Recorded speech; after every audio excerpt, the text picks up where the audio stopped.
I might measure Albert, see how long he is. Yeah, you do that. Let me know. Well, he's as long as my leg, so how long would you say my leg is? My leg might actually be 3 foot. Actually, no, that would make me really tall, wouldn't it, if my leg was 3 foot? Yeah, you don't have 3 foot legs.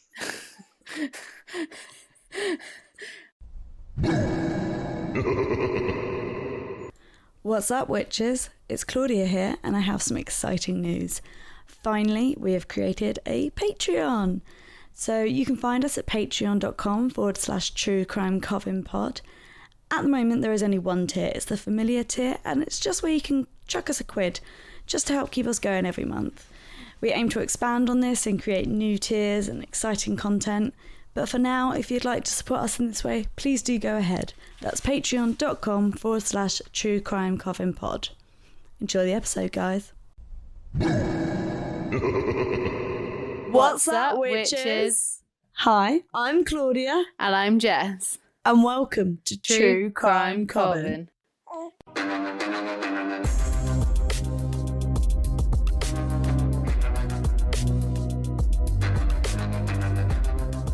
Welcome back, Jess. Hi, it's How good are to you? be back. I'm good, tired obviously, but good. More tired than you ever thought possible? Not really, but I'm not a great sleeper anyway, so I mean... You're a liar, you go to bed at like 9 p.m. But that doesn't mean... Like, I normally wake up in the night a lot. But like, you said to me, oh, we can record late tonight, and there's me thinking, you'd be like, oh, like 9 or 10. It's 8 p.m, that's your late. That is late. It's not late. It is late. Also, I want to be done by now because I want to get down and watch I'm a Celeb, so... Oh, I just can't bring myself to watch it. So originally it was really, really, really funny watching Matt Hancock do all the challenges, but now I'm just bored of him and I never want to see his face again. And plus he's just getting paid way too much money, which he already gets paid way too much money. Yeah, So- although a snake did go for him, which Good. I think... Even the snakes don't like him. Yeah, I think so far the only person with a real brain on that show has been that snake that tried to bite him. Also, I feel like he's gone on there to try and make himself look like a normal person, but actually I think it's had the opposite effect because he actually looks more of a twat. So I don't watch I'm a Celeb mostly because I don't really like the use of animals on it. Yeah. I don't think they treat them like animals. I think they treat them like objects. Yeah, they do. And I just don't like it. I'm not really into reality TV in general though. But I don't want to watch it because of him. I just don't want to give... I don't like the idea of like members of parliament becoming celebrities. But then also, I've watched... So my friend, when I was in Liverpool this weekend, my friend showed us a clip of him being like, when he said, I just want everyone to forgive me, and started crying. And he was saying, I fell in love. And it's like, hey, someone starts having a go at him. I don't know who's on the show. I'm really sorry. But at one point during that thing when he's like, I just want forgiveness, I think she says to him, like, about her aunt and everything. He goes, yes, well, there's that. Not even like, oh, I'm sorry for your loss. No. I'm really sorry. He just goes, oh, yes, well, there's that. Mike Tyndall pointed out something really well. Like, he likes something really good. He was like, oh, he said sorry, but he hasn't actually said, I'm sorry that I broke my own guidance and that the pandemic was handled the way it was. Like, but he defends the way it was handled still. No, well, he didn't actually apologise for anything specifically. He was just like, oh, I'm just sorry. And then Mike He Tyndall doesn't was know like, what he's for sorry for though, Yeah. does he? That's what Mike was saying. He was like, he was like, I just don't trust him. He's such a politician. Like, his answers are premeditated and pre-planned. He doesn't know what he's sorry for. And let's be honest, he's sorry because he got caught. Because he's not sorry. He's sorry he got caught. Yeah. Welcome back, Jess. Yeah. What a way to come back, eh?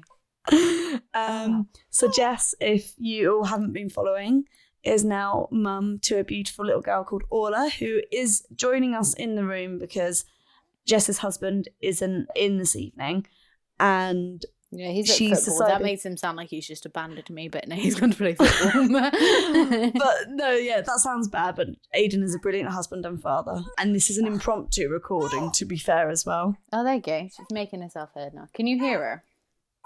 Yeah, I can hear her, yeah. Yeah. I put her down because she was asleep and she immediately woke up as soon as she was down.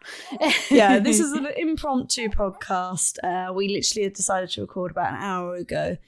So hopefully in the future, we'll have no baby noises and less ferret noises. But for now, we wing it.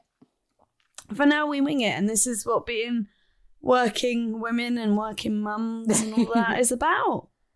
Hopefully, we're quite relatable in that sense. Yeah, we're not a big podcast. We can't afford to have nice studios and babysitters and such. No. So somehow, amazingly, Jess has managed to put together a ghost stories episode. Now, I know we are due some true crime, and I'm really sorry for everyone who enjoys the true crime, but sometimes this is how life goes. I think you have to thank the people who emailed in, really, not me. Oh, yeah. Because they've actually, the stories for today have actually been very well written, so it wasn't difficult, so thank you. Yeah, and thank you so much, everyone who emails in at any point ever. Anyway, but especially these two. But I'm sorry that the last week you're going to have had a... I say you're going to have had because I'm about to record it literally straight after this. But you're going to have had a ghost story by Edgar Allan Poe. I'm sorry that that's normally not what we put out.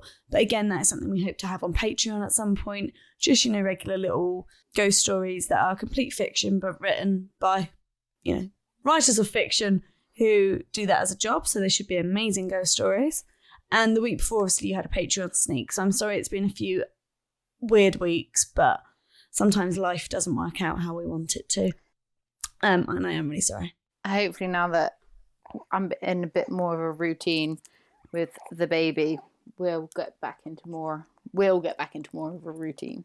Yeah, this doesn't mean Jess is necessarily back every week because, she's still a mum with a month-old baby.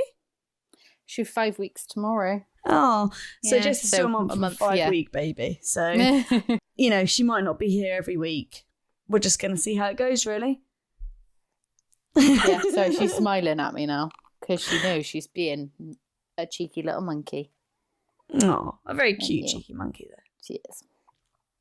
So, Jess, do you want to kick it off if you're able to? Yeah, let's go. Okay, so we're going to start off... Well, I was going to say we're going to start off with a ghost story, but do you want our normal sandwich of ghost story, cryptid, ghost story? We love a cryptid sandwich. Yeah, we love a cryptid. Cryptid? Cryptid. God, I've had how long off and I've forgotten how to speak. You never knew anyway. Both of us never knew. Yeah, fair. Okay, right. So the first story was sent by Just Cruss, who I think is actually called Chris. He is. I've met him. Yeah. Thank you, Chris. Yeah, thank you for your story. Are you ready? Ready as I'll ever be. Hey, witches. I have been trying to think of any ghostly happenings in my life, but I feel like I'm one of those unlucky skeptics who's never really experienced anything memorable that can't be explained away with logic. Save for this one that I've been trying to recall for a while now, so here it goes. This ghost story is one that I have a vague recollection of as it happened to my family when I was much younger, and it comes in a few parts. First, a little backstory. My grandfather died when I was about 3 years old, and since then, my grandmother's neighbour, George, has become like a grandfather to me over the next 8 years as he's had no grandkids of his own. So, the year is 2002 and George is taken ill. This illness cost him his life on January the 4th, 2003. This date will be important later. The first part of this story takes place following on from his funeral a few weeks later. George had always talked fondly about his electric blanket, and in his waning years, he had actually named it as an item to be left to my grandmother in his will. Upon his passing, he had given the key to the property to my dad, and this was the only key. He had named him as the executor of his will as well. An important thing of note is that whenever we left the property, we always made sure that it was locked up and all the lights were turned off. One particular day, after meeting with a solicitor, my dad and I visited the house. The first thing to note was that the hall light was switched on, and I mean it had been switched on at the switch on the wall. We searched the entire house, but nothing seemed to be out of place, except a couple of things. The electric blanket was missing from under the covers, and the bed was still made. Another item was missing from his wardrobe, but I can't remember what it was. I want to say it was his walking cane. To this day, none of us can explain how this happened because, as I mentioned earlier, we had the only key. I doubt my grandmother, in her poor health at the time, was some sort of lock-picking criminal mastermind, but I guess you never know. Another interesting part of the story is that my dad had been looking for George's wallet for a few weeks, and one day just reached into the pocket of his coat that he'd already checked, which was hanging in the wardrobe, and there he found the wallet. Obviously, the logical explanation for this would be that it had been in there all along, and in grief, it wasn't checked properly. However, George was always a prankster, so I feel like this was his last hurrah. I can still hear him laughing about it to this day. Okay, on to part 2. My grandmother, and as I mentioned previously, she was in poor health at the time of George's death, and on Boxing Day of the following year she was taken into hospital. Now, she didn't ever tell us if she stole the electric blanket, but this was her last chance to do so. And you can probably guess where this part of the story is going, so I'll just skip ahead to January the 4th, 2005. And this is the day we made the difficult decision to remove her life support. The room had a sense of foreboding as it would, but I remember it being eerily cold in there, as if someone had switched on the air conditioning unit, but there was no airflow. Anyway, as my grandmother was taking her final breath, she sort of sat up in bed and looked at us. But not at us, if that makes sense. What she was doing was looking through us, to the back of the room, as if someone was behind us, waiting for her. I don't know if it's my granddad or George, or maybe both of them, but I take comfort in the fact that there was someone there to welcome her, whoever it may have been. Part 3 is an extension of the last story. More backstory. Whenever we, as a family, would go on holiday, my grandma would look after our family pets, which consisted of our dog Kaylee and our 2 rabbits, Dylan and Zebedee. And yes, they were named after characters in the Magic Roundabout. Following on from my grandma's passing, within a week, we lost all 3 pets. And I can't help but think she felt kind of lonely without them and wanted to take them with her to look after them for us. So that's my story, and feel free to ask any further questions about this, as I'm a little hazy. Keep up the fantastic work. Much love, Chris. Thank you, Chris. Yeah, I like that story. It's kind of sweet, and like obviously it's really sad, but it's also quite sweet in a way as well. Yeah, I like the fact that his grandmother obviously found a friend in George after her husband's passing. I like that a lot. And that he found a sort of grandfather figure in George as well. I also, it's really weird that electric blanket was taken. Yeah, and how would someone have taken it? Yeah, like if someone's stealing it, why would they remake the bed? Yeah, like if you're going to steal it, you're not going to take back the covers, steal the blanket, and then think, oh, do you know what I need to do before I leave? Is make the bed again. And if there was someone they didn't know about who also had a key, and I feel like they would know, because obviously if you're like arranging the funeral and all that lot, then you're gonna need to know who to invite. If there's like you know, like if there is a child in the mix somewhere, or like a niece or nephew or something. Yeah. Also, I feel like you would notice more than just an electric blanket, one light being turned on and a walking cane going missing. Like you would notice a lot more. If you're close to someone and you lose them, you're not going to be like, right, I need to go in the house, take their cane and electric blanket. Yeah, you're going to take more memorabilia than that. Like memorabilia, we're doing really well, aren't we? I know. Like, I can't even. More sentimental things. Like pictures or something meaningful. Yeah, like I can't imagine being like, I need that electric blanket. I need that electric blanket and I need that walking stick. Yeah, there's definitely other things you would take first, isn't there? Yeah, so that seems really odd to me. The lights being on, I think I would probably want the lights on if I was back in my home again. Oh, definitely. I don't want to sit in an empty, dark house. No. I quite like that it does seem like that George and his grandfather were waiting for his grandmother when she passed as well. Yeah, which that's is quite nice. Sweet. However, you are quite, just to be the skeptic, you are quite high when you are near death. Yeah, that is so true. she could have been seeing anyone. Yeah, she could.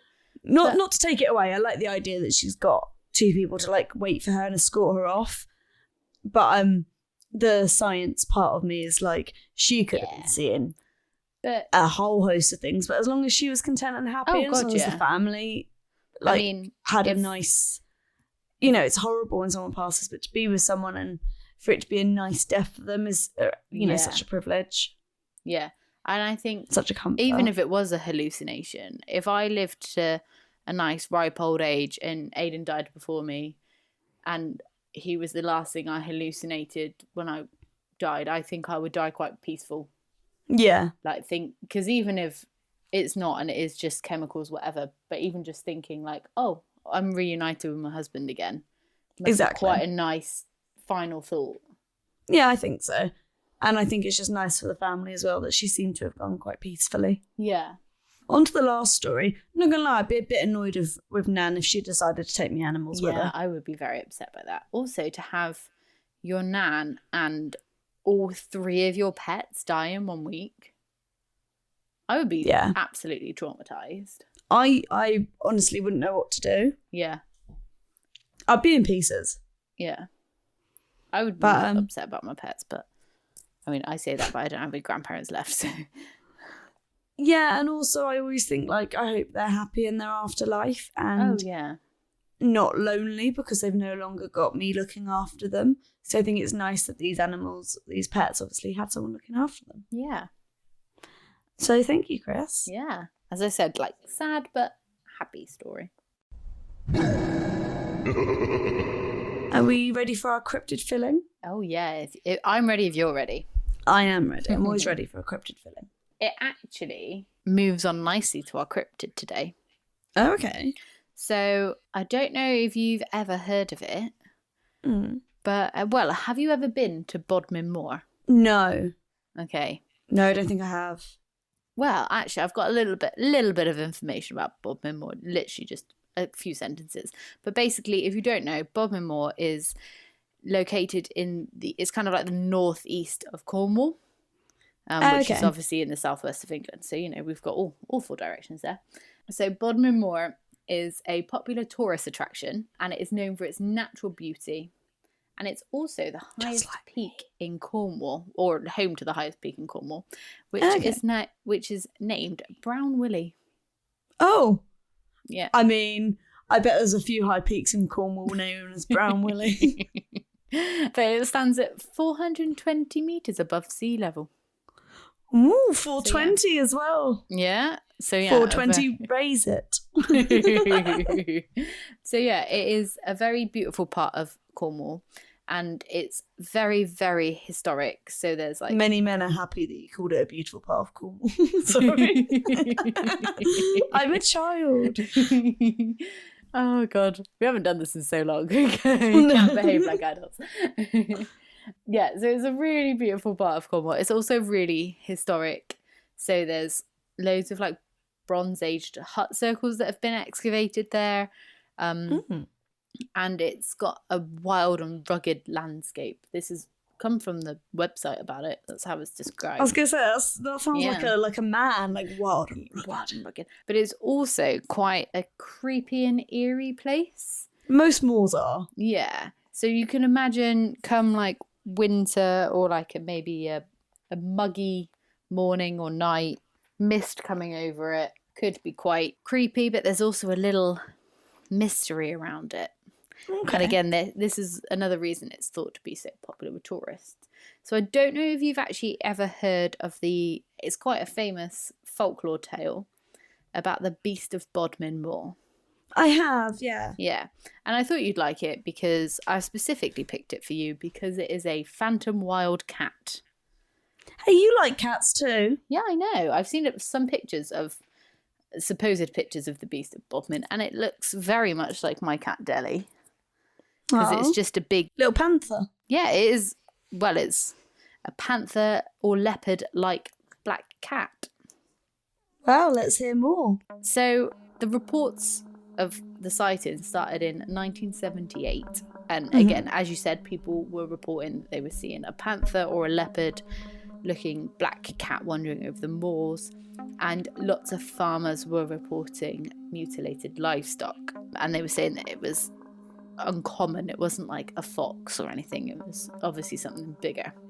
And a lot of people were saying it was between 3 and 5 foot looking black cat with white or yellow eyes. And there was quite a lot of reportings of it. Within a couple of months, they had 60 reportings of sightings. Oh, okay. Which is I think it's quite a lot for a cryptid in a short space of time. Especially in an area that isn't necessarily that highly populated. Yeah, I don't think. definitely.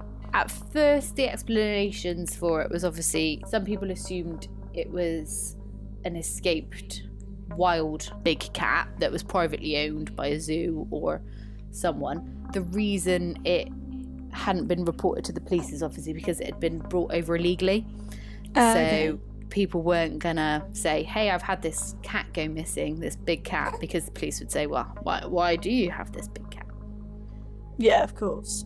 And also there was a known big cat trainer called Mary Chipperfield who admitted that she released 3 of her pumas into the wild when her personal zoo in Plymouth was closed in 1978. So it does kind of coincide.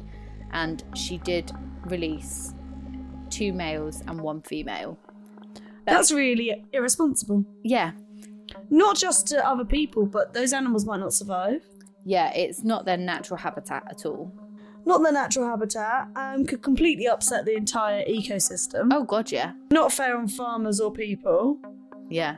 Awful. Yeah, really, really stupid. So the reportings of it got so bad that in 1995, the Ministry of Agriculture actually decided to do an official investigation of this. Because obviously, if there have been reports and someone has released a puma into the wild, as you said, it's going to have a massive impact on the ecosystem. Something needs to be done about it. Yeah, of course. They actually found no verifiable evidence of there being exotic felines loose on Bodmin Moor. Okay, so I'm guessing they're looking for tracks. Yeah, droppings, even the way that the livestock were killed, they looked into. Yeah, and like I'm struggling to say, but like sort of like a site that they've made home. Yeah. I don't know much about pumas, but you'd think they'd have like an area that they would I was going to say more. not a nest, but like somewhere. Yeah, it's not quite a den, but they're going to have like a base. Yeah, definitely. Also, do pumas sit in trees a lot? Yeah, and from photos, I don't think there's loads of trees in Bodmin. Yeah, moors aren't. There's a lot of rocks, but yeah, not trees. And they were like, there's no threat, so they kind of closed the investigation down really, really quickly. So at this point in time in 1995, they're going, yep, there's no such thing as this beast. Like, so what are the sightings? Obviously, the people who've reported the sightings and the farmers who obviously their livestock was getting slain, they weren't happy with this report. So in 1997, another investigation was held. It doesn't say it was by the Ministry of Agriculture on the source that I found, so I don't know who did this investigation. Mm-hmm. But they basically looked into like the bite marks on the farm animals and like droppings around the area. Yeah. Some people set out photographs, and they apparently did find evidence of an adult pregnant female jaguar. Okay. And got photographs of it. But I mean... So where are the photographs? Yeah. There were photographs of a cat-like looking, but I wouldn't say it was quite as big as what I would expect a jaguar to be. But I guess you're not getting very close. Yeah. So perspective. But also, they're doing quite well considering that they got released into the wild in 1978, supposedly. And this is happening in 1997. Another finding, I guess you can call it, was literally less than a week after the government's official report. Mm-hmm. So on the 14th of July 1995, there was a boy who was walking by a river across the moors, and he discovered a large cat skull. Okay. So obviously they sent it off. They actually sent it to the Natural History Museum in London because it measured 4 inches long and 7 inches wide. So big, and it had prominent canines, but it was missing its bottom half of the jaw. So they sent it off to check what it was, and it was confirmed that it was a young male leopard. Okay, so now we've got leopards, jaguars. Yeah. Leopards are definitely not black. No. However, it was also confirmed that the cat whose skull it belonged to hadn't died in Britain. Oh. How do they know that? Well, so apparently it was cleanly cut off in a way that is commonly used to mount skulls onto rugs.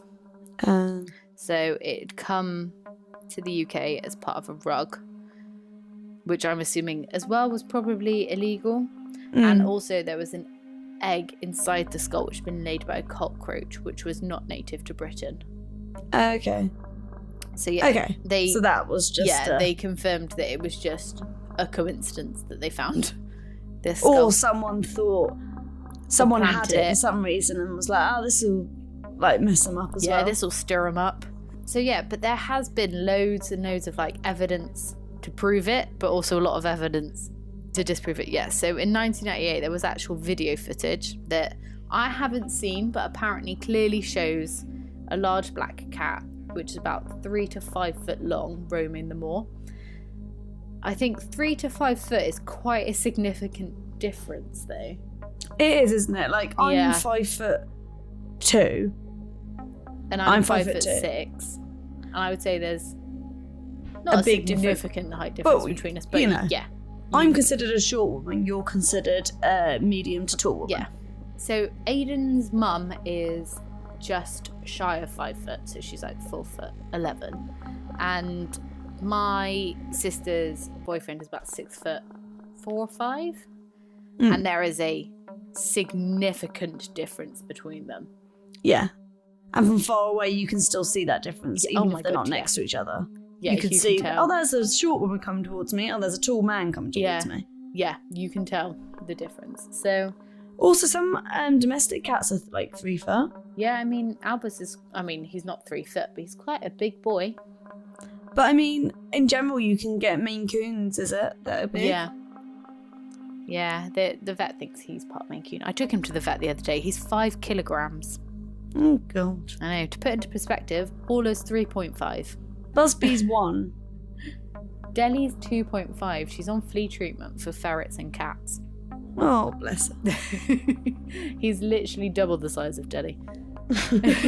So yeah, Deli's not roaming across Bodmin Moor and being mistaken for a panther anytime soon. No, she's not. There's not loads out there on the beast of Bodmin. I think it's just one of the things that's like, it's just believed. Yeah. But obviously there is, because it's so, some people really, really believe in it and some people feel like they've completely disproved it. There is the people in the middle who actually believe that it might be a breed of cat which was extinct in Britain 100 years ago. And there are obviously some people who think it is paranormal. Yeah. Yes, and some people have reported that they haven't seen it, but you can hear like hissing and growling as you go across the moor. But I mean, I think again, it's an eerie place, late at night. If I'm going across the moor and something hiss or growls at me, I'm running. Oh God, yeah, I'm not sticking around to. If I'm going down a street and something hiss or I'm not growls sticking at around me, to see if it's actually a beast. No. Maybe we can ask Simon. I mean, he lives in Cornwall. Maybe he can travel up. We'll send him there. Yeah, to do some investigating. Simon, get your camera. You're going to Bodmin. All expenses paid. You only have a £5. It's free to visit. We'll just pay petrol. Yeah. So I'm sort of in the camp of, I think that this is likely. So, you know, I love a paranormal story, but I don't think this is paranormal. Me neither. I think, personally, that this is probably a little bit of truth to it, that people did see this thing.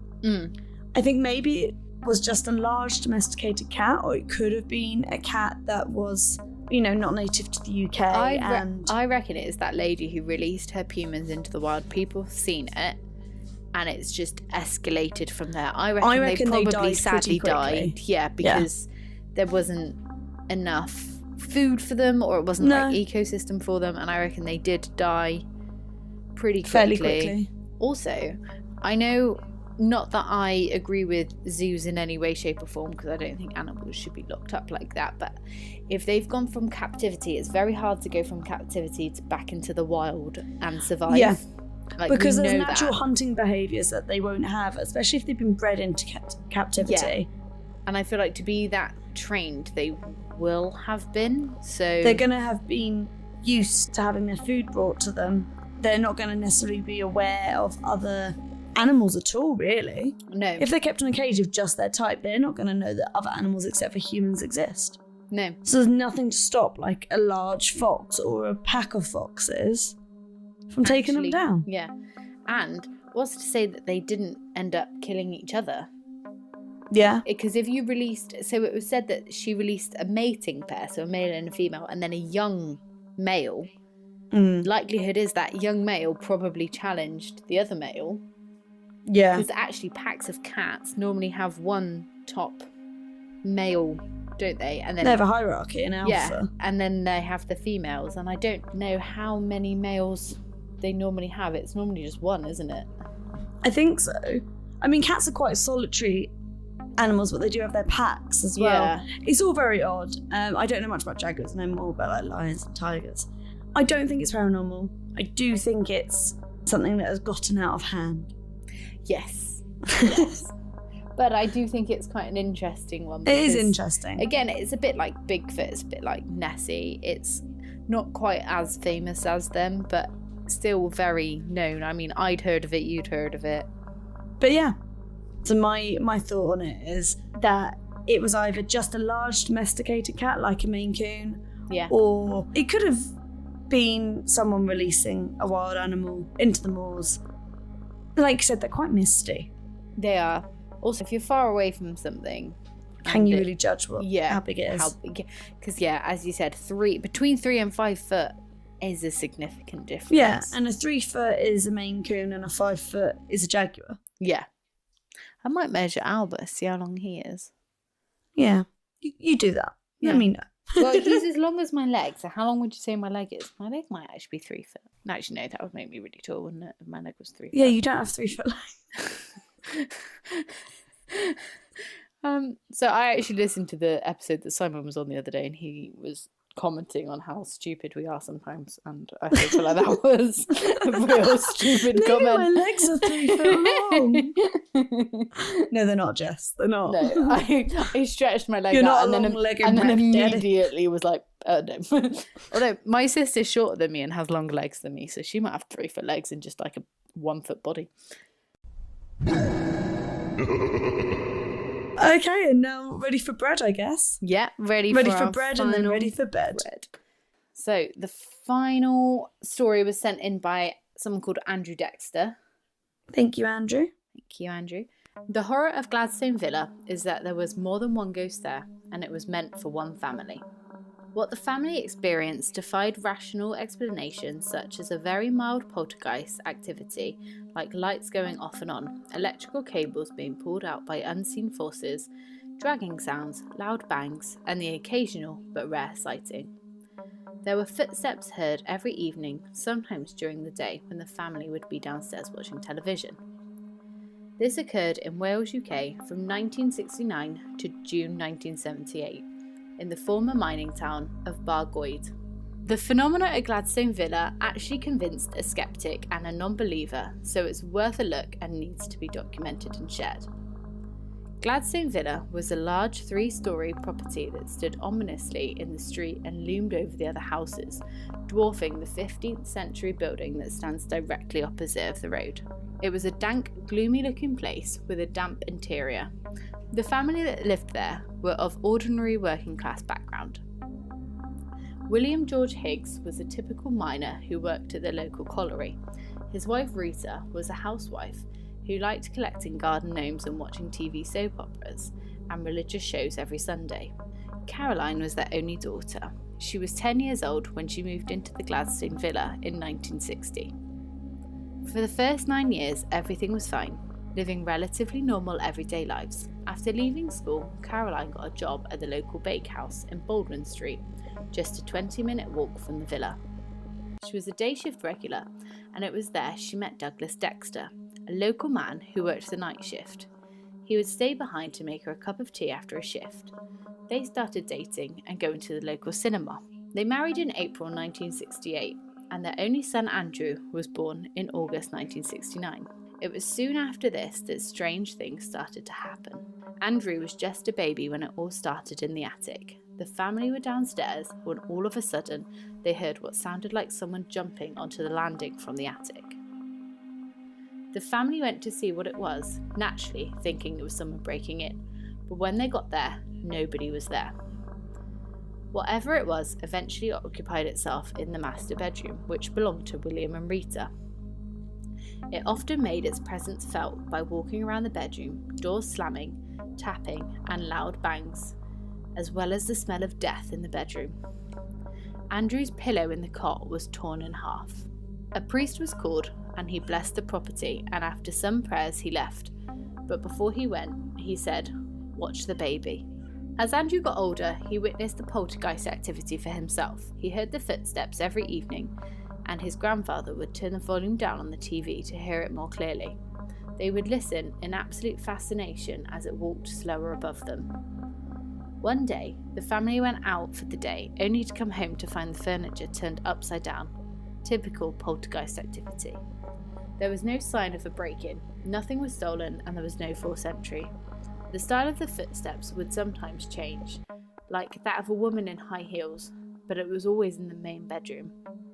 It got so bad that the family decided to sleep downstairs with the lights on, and only William, or Bill as he was known, was brave enough to sleep upstairs in the main bedroom.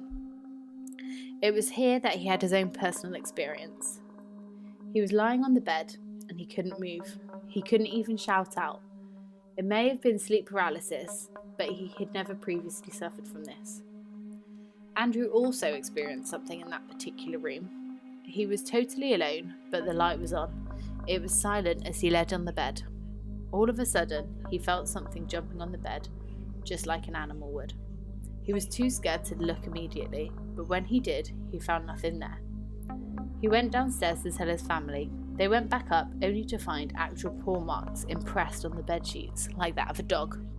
Ivy was a family friend, and more of a friend of Rita, but she was very sceptical, looking around the bedroom, saying there must be vibrations from the traffic outside, causing the disturbance. However, she soon changed her mind when she finally experienced it for herself. A medium arrived at the Gladstone villa, and he asked the family some questions. He then began to challenge the spirit by banging on the ceiling, and the spirit knocked back at him immediately. The medium then went into a trance to make contact. He failed to get a name, but he later confirmed that there was indeed a presence there, and that it was an earthbound spirit and it had unfinished business, returned to complete what it didn't accomplish in life. There were a number of small sightings, and one evening Caroline saw the full solid figure of a monk standing near the doorway. She later described it as a monk with a typical brown cloak, complete hood over the head so she didn't see his face. He was only there for a few moments, and then he was gone. On the 22nd of October 1975, the family were watching a late-night film, The Fiend Without a Face, a black and white classic. There was a sudden loud crash in the bathroom, and the family looked to see that the tin bath was on the floor. Just one isolated incident, but the incident was attributed to the ghost regardless, even if it had just fallen naturally. Another sighting, William was in the garden. He just happened to look up to the window and he saw a young couple looking back at him, a man and a woman. Fred, who was a friend of Bill and worked at the local colliery together, also visited regularly. He would sit in his favourite spot on the chair by the fireplace. Andrew was happily playing with his toys when suddenly there was a very loud bang, so loud in fact that Fred ducked, thinking that something was coming through the ceiling. When it was quiet, they headed upstairs to go into the room, but they found nothing to account for the noise. Bill and Caroline said they heard a baby crying in the bedroom, but only they could hear it. The family left Gladstone Villa in June 1978, and Gladstone Villa was turned into a hotel called Reds, spelled R-E-D-Z.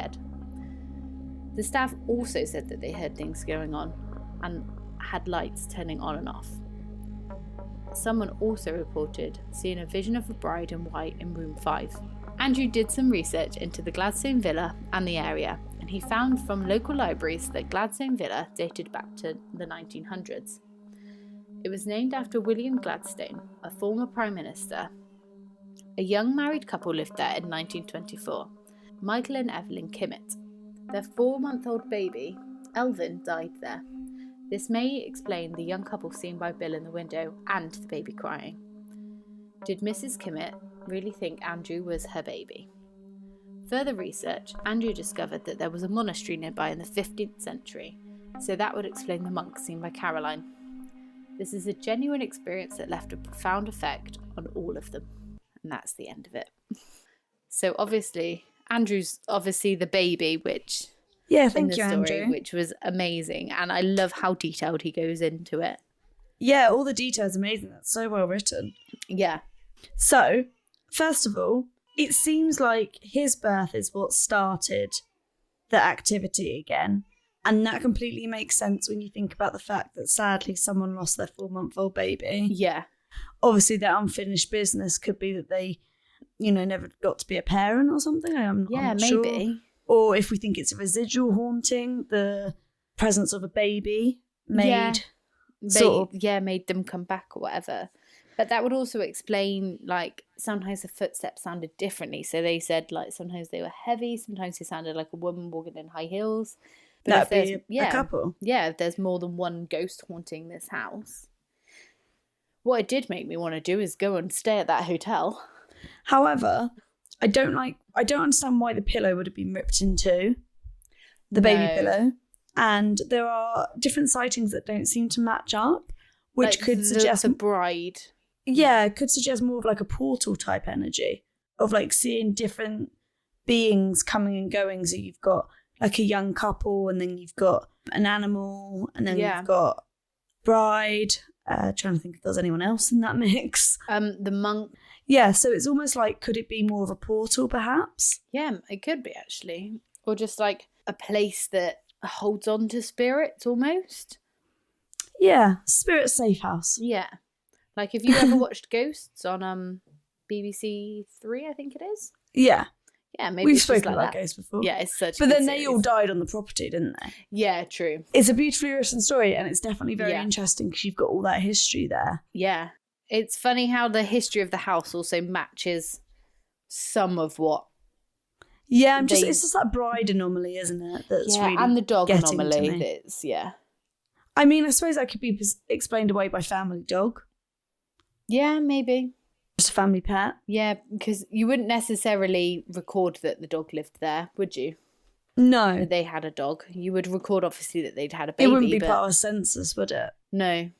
100% would never mind if I was laying in bed and felt like a spirit animal jump up. Like, that wouldn't bother me. Oh, yeah. I'd rather be haunted by a dog than a human. But it just literally popped into my head, what if it was a human pretending to be like an animal? So like a human on all floors spirit. No, never mind. Oh, no. Oh, my God, no. That solace for really me is now creepy. gone. Oh, could you imagine if you like felt like what you thought was like a cat jumping up on the bed or a dog? Oh, stop and then it. suddenly you looked Stop and there it. was like That's giving me goosebumps. in the... Oh, because okay. my thought would be if someone jumped into bed on you on all fours, what is their intention? Yeah, and there's something very creepy about a person in all fours. Yeah.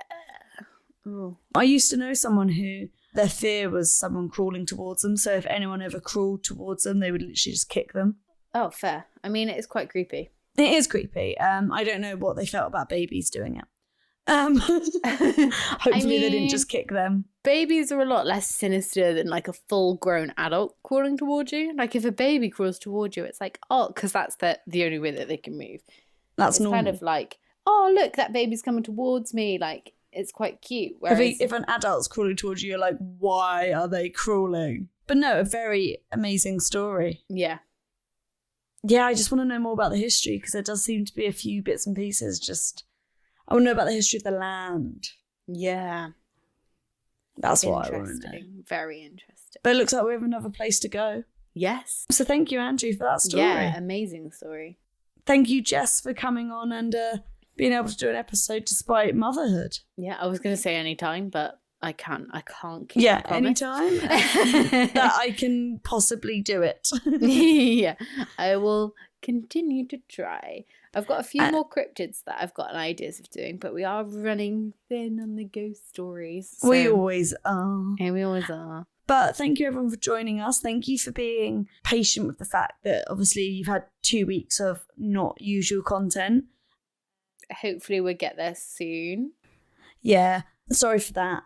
I hope that you're happy that you've got a little bit of content regardless. Yeah. And obviously keep your eyes peeled for new Patreon tiers coming in the new year. Oh, exciting. Oh, so exciting. Hopefully I can help get a little bit more sorted so the actual Patreon tiers will Yeah, because you've Not been just be absolutely Claudia. slacking. You've been just I chilling at know. home. It's ridiculous. So yeah, thank you so much for listening. Thank you for your patience. And as always, stay spooky. Hey guys, if you have a ghost story or a case suggestion, please email us, truecrimecovenpod@gmail.com. You can also find us on Twitter at truecrimecoven or on Instagram and Facebook where we are at truecrimecovenpod. Also, it would mean the absolute world to us if you could rate us wherever you're listening to this right now, be it Spotify, Apple Music, or if you're on YouTube, give us a little thumbs up, click that bell, get notifications every time we post. Subscribe to us wherever you get your podcasts from. Make these two witches smile. Thanks, witches.